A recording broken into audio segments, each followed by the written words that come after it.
आकाश on ट्रॅव्हलमध्ये स्वागत आहे तुमचं। आणि आज आपण निघालेलो आहोत विखारा पहाड बघण्यासाठी। तर विखारा पहाड काय आहे?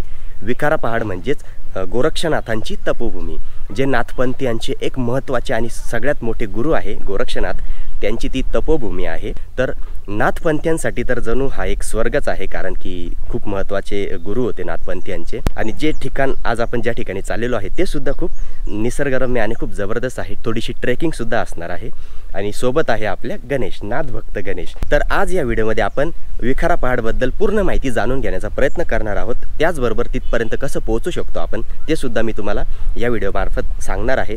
आणि जर आपल्याला महाराज भेटले वरती तर त्यांच्याकडनं आपण पूर्ण माहिती सुद्धा जाणून घेण्याचा प्रयत्न करू। विखारा डोंगर हा नाशिक जिल्ह्यातील देवळा तालुक्यातील कुंडाणे गावाजवळ स्थित आहे। असे मानले जाते की हजारो वर्षांपूर्वी नाथ संप्रदायाचे महान योगी गोरक्षनाथ येथे तपश्चर्या करायचे। अशा या पावनभूमीला भेट देण्यासाठी अनेक नाथ भक्त इथे येत असतात। नाशिकपासून हे ठिकाण 80 आणि मुंबई पुण्यापासून सुमारे 250 किलोमीटरच्या अंतरावर आहे। स्वतःच्या गाडीने तुम्ही अगदी सहजपणे पोहोचू शकता। तुम्ही बाईकने देखील वर डोंगरावर जाऊ शकता, पण रस्ता मात्र पूर्णपणे खराब आहे, त्यामुळे ट्रेक करून जाणेच सोयीस्कर ठरेल। तर फायनली मंडळी आपण येऊन पोहोचलेलो आहोत विखारा पहाडचं जे बेस विलेज आहे, बेस गाव आहे, कुंडाणे गाव बघू शकता, इकडेच गाव आहे मागे। आणि हा मागे जो तुम्हाला पर्वत दिसतोय हाच आहे विखारा पहाड। पण आता धुकं खूप आहे त्यामुळे तुम्हाला पुसट दिसत असेल, पण इथूनच ट्रेक सुरू होतोय बघा। तुमच्याकडे जर 4 व्हीलर असेल तर तुम्हाला इथेच लावावी लागेल आणि इथून पायी जावं लागेल। जवळपास 2 किलोमीटरचा ट्रेक आहे, म्हणजे असं पूर्ण वळसा घालून ट्रेक करून तिथपर्यंत जावं लागेल। आणि इथे गावकऱ्यांकडून आपल्याला माहिती मिळाली की 2 व्हीलरसुद्धा जाते, फक्त रस्ता खूप खराब आहे आणि ऑफ रोडिंग आहे। आपली बाईक तर काय ॲडव्हेंचर बाईक नाही आहे, पण आपण जिथपर्यंत घेऊन जाता येईल तिथपर्यंत घेऊन जाण्याचा प्रयत्न करू।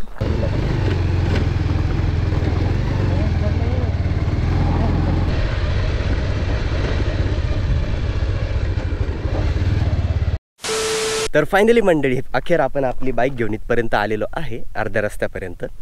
खूप स्ट्रगल केला गाडीने, कारण की आपली काही ॲडव्हेंचर बाईक नाही, तरी पण आली ती इथपर्यंत कशी तरी। आणि बघू शकता मागेच मंदिर आहे बघा, इकडे धोडप किल्ला आहे, बघू शकता धोडप किल्ला। याचा ब्लॉग आपण ऑलरेडी केलेला आहे, वरती मी लिंक दिलेली आहे, चेक करू शकता।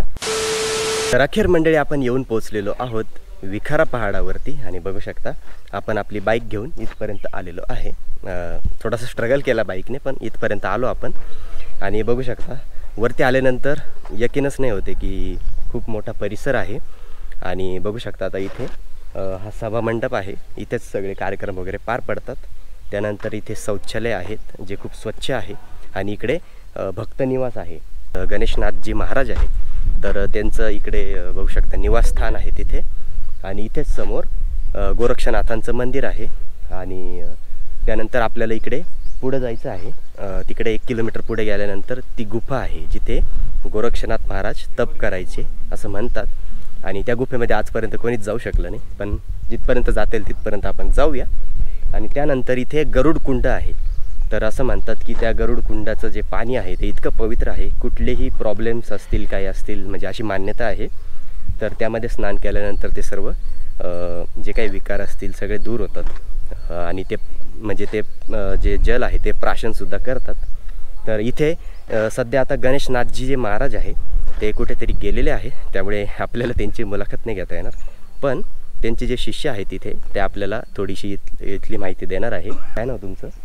दीपक पुजारी। ओके। तर हे जे ठिकाण आहे विखारा पर्वत, थोडक्यात म्हणजे एक माहिती सांगा की नक्की याचं महत्त्व काय? ही गुरु गोरक्षनाथांची तपभूमी आहे। अच्छा, इथं सिद्ध झालेले आहेत। Okay okay. नाथजी भरपूर नाथपंथी, नाथपंथातले जेवढे सिद्ध गुरु चैतन्यमय गुरुवर्य इथं सिद्ध झालेले आहेत। ओके। ही तपभूमी असल्यामुळे सोन्याची नगरी ही गुरु गोरक्षनाथांनीही बनवलेली आहे। अच्छा अच्छा।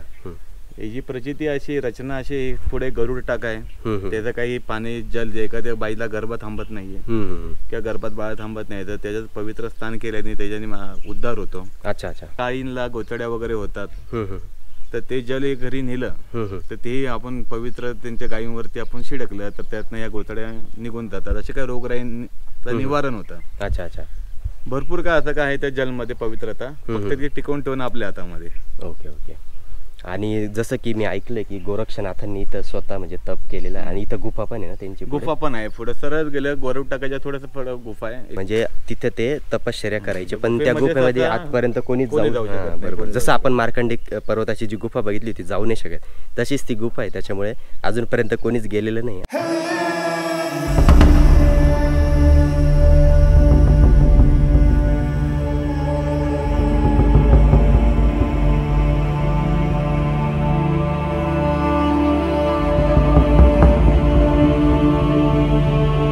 प्राचीन काळात योग, तपश्चर्या आणि ध्यान या मार्गाने अनेक सिद्ध पुरुषांनी या भूमीला पावन केलं होतं.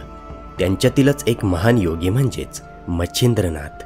असं सांगितलं जातं की एकदा भगवान शंकर स्वतः पार्वतीला योगशास्त्र शिकवत होते. तेव्हा हे योग रहस्य एका माशाच्या पोटी ध्यानस्थ झालेल्या साधकाला म्हणजेच मच्छिंद्रनाथांना ऐकू गेलं. त्या दिव्य क्षणी त्यांना योगविद्येचं रहस्य माहीत झालं आणि म्हणूनच त्यांना मच्छिंद्रनाथ म्हणजेच माशातून जन्मलेला योगी असं नाव पडलं. मच्छिंद्रनाथांनी अनेक वर्ष तपश्चर्या केली पण एक दिवस ते मीन देशा नावाच्या सुंदर राज्यात गेले. तिथे राजमहल, राणी आणि वैभव पाहून त्यांचं मन मोहात अडलं.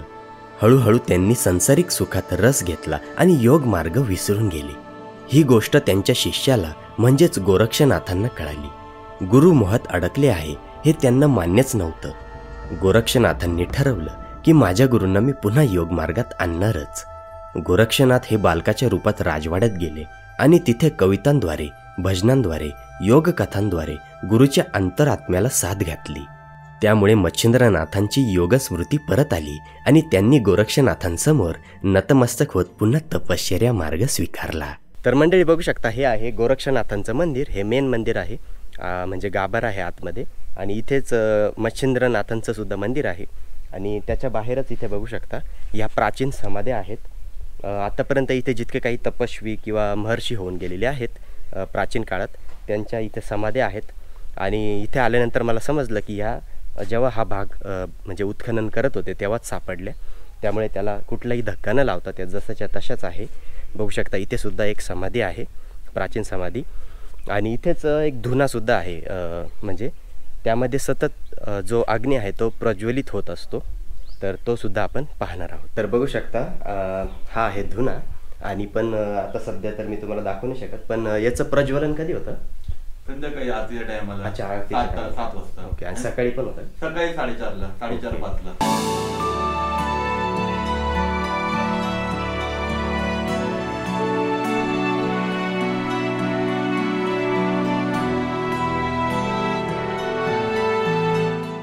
तर मंडळी बघू शकता मंदिराच्या आतमध्ये आलेलो आहे आणि हे भैरवनाथाचं मंदिर आहे. तर इथे आपण दर्शन घेतलं आणि इकडे आहे गोरक्षनाथ आणि मच्छिंद्रनाथांचं मंदिर. तर हे एकमेव असं मंदिर, एकमेव म्हणजे आहे खूप असतील पण हे खूप रेअर असं मंदिर आहे की जिथे गुरु शिष्यांचं सोबत मंदिर आहे. म्हणजे गोरक्षनाथ आणि मच्छिंद्रनाथ दोघांची आतमध्ये मूर्ती आहे.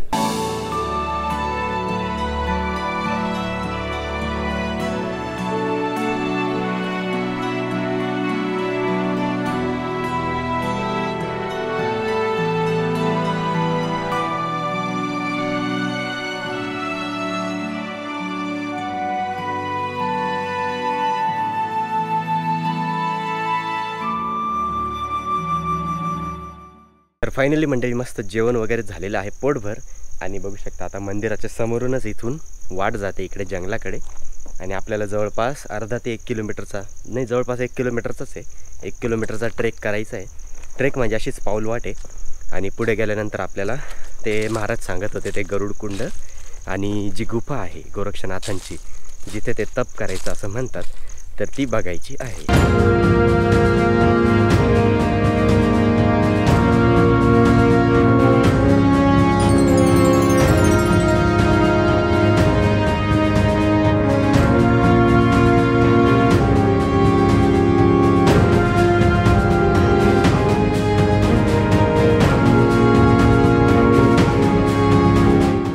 तर मंडळी आपण चाललो तर आहे गुफा बघण्यासाठी पण तिथे आपल्याला गुफा भेटते की नाही हे सुद्धा एक चॅलेंज आहे. कारण की आपल्याला पुढे गाईड करण्यासाठी कोणी नाही. आपल्याला जसं त्यांनी सांगितलं त्या पद्धतीने आपण चाललेलो आहे.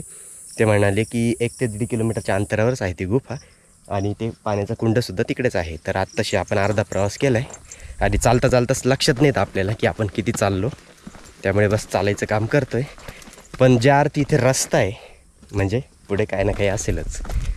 आणि पण एवढं आहे की या वाटेवर सध्या आम्ही दोघंच आहे, कारण की आता सायंकाळ होत आलेली आहे. दुपारचे 3 वाजून गेलेले, त्यामुळे आपल्याला जाऊन लवकर यावं लागेल. कारण की रस्ता बघा, पूर्ण जंगलाचा रस्ता आहे. बघा इकडे तर पर्वत आहे, पण इकडे आजूबाजूचा परिसर पूर्ण जंगलाचा आहे. मंडळी आता थोडंसं पुढे आलो आहे आणि बघू शकता इथे कुंपण केलेलं आहे, रस्ता बंद आहे आणि दगड टाकलेले, तसं जायला जाऊ पण शकतो. हे बघा इथे पण पूर्ण असं चिखल आहे, खोल आहे, कारण की झरा वाहतो इथून. आणि तिकडे झेंडे वगैरे लावलेले आहेत, तर तिथेच ते कुंड आहे. माहीत नाही आहे का बंद केला असेल, ॲक्च्युली सांगायला पण आपल्याला कोण नाही. तो मला हे साधं सिंपल वाटत असेल, पण खाली डेंजर दलदल आहे. हे बघा इकडे सुद्धा चिखल आहे आणि हे पाणी इकडे पडत आहे, खाली काहीतरी झरा आहे, म्हणून हे बंद केलेले. पावसाळ्यात रिस्की असेल, कारण आता नुकताच पावसाळा संपला ना. तर फायनली मंडळी थोडासा जंगलाचा रस्ता पार केल्यानंतर आपण येऊन पोहोचलेलो आहोत गरुड कुंडाजवळ. बघू शकता इथेच आहे ते पवित्र असं गरुड कुंड, ज्याबद्दल महाराज सांगत होते. आणि बघू शकता इथे झोपडी वगैरे तयार करण्यात आलेली आहे, पण आता अवशेष मिटलेले आहेत. आणि विखारा पर्वत मागे बघू शकता, तसं तो खूप उंच आहे, वरती जाण्यासाठी तर काही सोयी सुविधा नाही आहे, इथपर्यंतच ॲक्सेस करू शकतो आपण. आणि इकडनं आलो आपण, आता सूर्य पण मावळत चालला आहे, 3:30-4 झालेले आहे. आणि इथे लिहिलेलं आहे की या कुंडामध्ये आंघोळ करण्यास किंवा तोंड हातपाय धुण्यास मनाई आहे. आणि आता सध्या पाण्याची पातळीसुद्धा कमी आहे, बघू शकता. म्हणजे एवढंच पाणी असतं त्या कुंडामध्ये, तसं मी तुम्हाला दाखवतो. हे बघा हा पाणी साठा आहे आणि हे प्राचीन कुंड तयार करण्यात आलेलं आहे, म्हणजे दगडाला कोरूनच हे तयार करण्यात आलेलं आहे.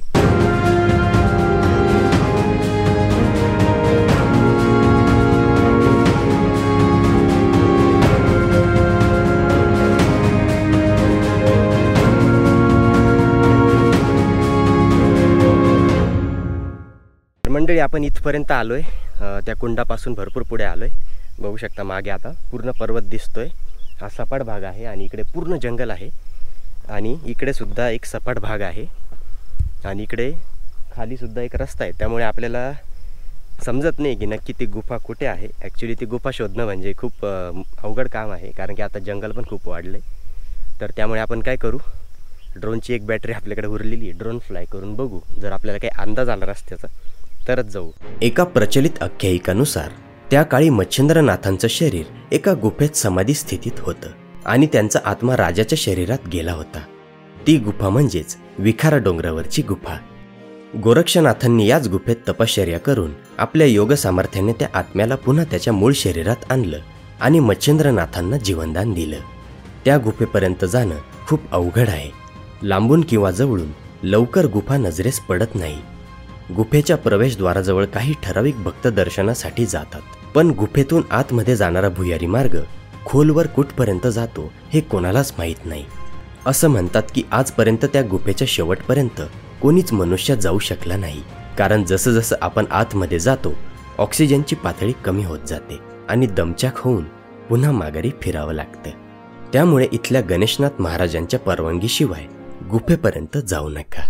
तिथून गुफातूनच जायला तो. हा म्हणजे अजूनपर्यंत कोणालाच माहित नाही बघ. याचं सोन्याच्या इटाईवरून त्यांची भानगड झाली ना नातायची, मग तेव्हा ते असं तिकडूनच गेला तो. सीटा होत्या ना, एक होती ना, ते तिकडून देवीन महिनावतीन दिले श्रीराजामधून ते होत्या त्या बाईन ना. बरोबर. एक त्यांचा त्याच्या पोटचा एक मुलगा झाला होता, मिन्नात मुलगा बी झाला होता. हा मिन्नात होता. मग तो इथं येऊन आंघोळ केलं त्यानं, गोरक्षनाथनं टाकलं उपटून असं वळात करून खडकावर आतडे पेथडे मोकळे पसारा करून दिला म्हणे इथं खडकावरच. आणि मग ते मशिंदर नाथ सांगायला लागला, बोले बच्चा किधर है तो अपना. बच्चा बोले उधर शुक्र आहे बोले. शुक्र आहे बोले बहुत बच्चात. त्याने काय केलं, ते हड्डी उड्डी सगळी अशी एक जागा गोळा केली, असे सगळी हड्डी गोळा केली, अशी गोळा केली हड्डी मेरे ठेवून दिली. आणि ते आतडे आहे ना असं गोळा करून असं मधुमध ठेवून दिले. ते पोटातले आतडे असे गोळा करून ठेवून दिले. आणि जोळीतून विभूत काढली त्यानं. हा. विभूत जपून आणि मंत्र टाकला त्याच्यावर, झाला बच्चा जिवंत तयार. मिन्नात परत जिवंत. हा. हा गाव आहे तुमचा मिन्नात. जिवंत तयार बच्चा झाला. तर मंडळी आपल्याला महाराज तर नाही भेटले कारण की ते बाहेर गेलेले आहेत, पण आपल्याला हे बाबा भेटले होते. काय नाव तुमचं? पोपट बाबा. ओके, तर बाबांनी जसं की तुम्ही बघितलंच खूप छान माहिती दिली आपल्याला. मी इथे गुफा शोधत होतो, तुम्ही बघितलंच, पण बाबांनी सांगितली ती गुफा खूप लांब आहे ना बाबा ती.